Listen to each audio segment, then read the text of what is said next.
Welcome back. In this video, you'll learn how to turn auto brightness on or off on your Huawei Band 9. So the first step is to access the Settings app. So scroll through the apps list and select Settings.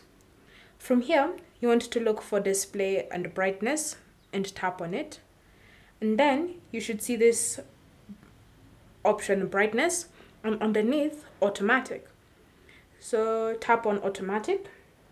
Then from here, you should see Auto Adjust Screen Brightness with a toggle next to it.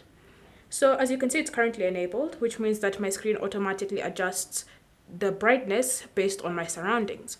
If you want to turn it off, just tap on the toggle and it will be turned off. If you've come to enable it, again, just tap on the toggle and it will be turned on. Thank you for watching. If you have any questions or comments, leave them down below and we'll get back to you.